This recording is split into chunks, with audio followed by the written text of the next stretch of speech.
Hi all, let's take a brief video to uncover the question about the Indian systems. You may remember we covered again Berlimo against Nimzowitsch. Now what do Berlimo and Nimzowitsch have in common?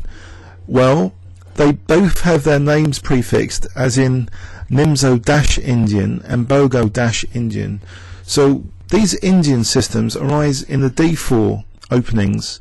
So after knight f6, this in itself is a hypermodern move because it's exerting influence over key central squares. It's not occupying the center. And there's a few major branches of Indian systems. So obviously we've got Nimzo-Indian, which is knight c3, bishop b4. Now if white avoids the Nimzo-Indian and plays knight f3, the most popular move here is b6, and we call this Queen's Indian territory. But there's also a kind of weird mixture of Queen's Indian and bishop b4s called kind of Bogo Indian territory, where like bishop b4, I think this is Bogo Indian territory. So these name prefixes with Indian you know, are often they're directly linked, infused with the names of hypermodern players. We have also, like, the Grunfeld hasn't got the word Indian in it, but I think it's still classified as an Indian system. But before we check out the Grunfeld, the King's Indian is this one where white is allowed to establish this broad center just to try and undermine it later. So King's-Indian, obviously no player name prefix there, but the Grunfeld is where black plays like d5 here to stop that e4 pawn, and apparently it's considered an Indian defense as well.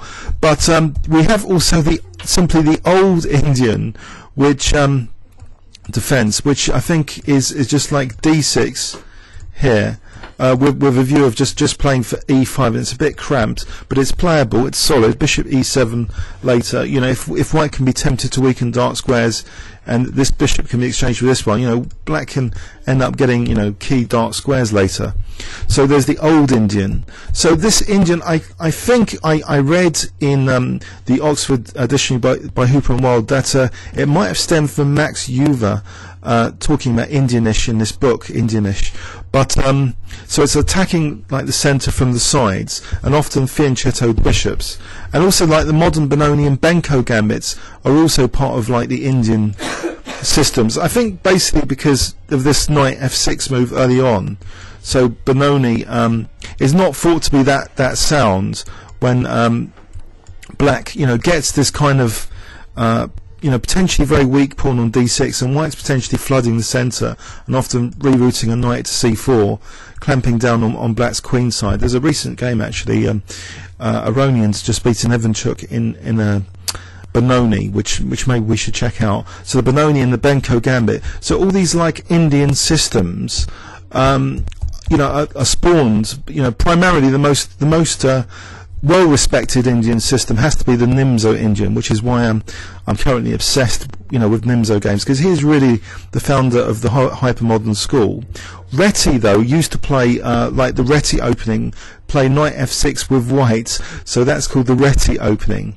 So it's kind of an Indian system in reverse. Now, although Reti didn't write as much as Nimzo did, because Nimzo wrote, you know, My System, Chess Praxis, he did annotated games books, one of which I've ordered now from Amazon, you know, the Carlsberg 1929. I'm actually quite fascinated to see what he actually had to say about those games as well. But Reti, you know, one of the hypermoderns, and also Alekhine was playing, you know, a knight move to e4, which is less popular though, the Alekhine defense.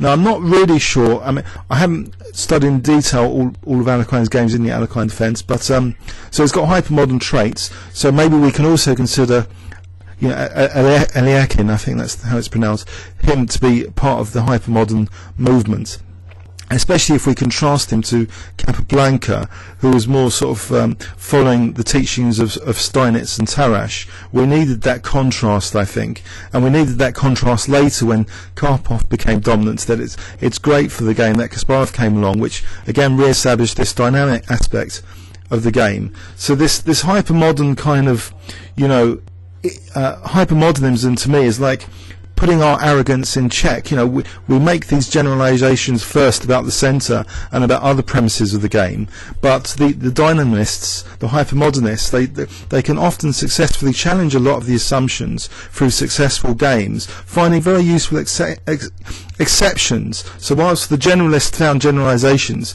the exceptionists weren't seeking to completely refute those generalizations, just extend them by looking in more detail. Sometimes it wasn't so black and white. In particular positions, you know, the hypermodernists would gain success. And apparently, in these Indian systems, things like the King's Engine weren't that popular at all in Nimzovich's time. We've got actually a King's Engine game in this tournament, which I want to cover perhaps next, which Nimzo beat the King's Engine. But I think it was the Russians which really invigorated things like the King's Engine later in the 40s. So people like Bronstein in particular, and other players like him, they revisited some of these other hypermodern openings. And obviously Kasparov in the 80s really, you know, got the King's Engine more popular. So anyway, I hope you know, maybe this was interesting about the Indian systems. I don't think I've covered it before. So it's a fascinating branch, a product of, and a lot of the Indian system names are weaved in with these great hypermodern players. Please leave any comments or questions on YouTube. Thanks very much.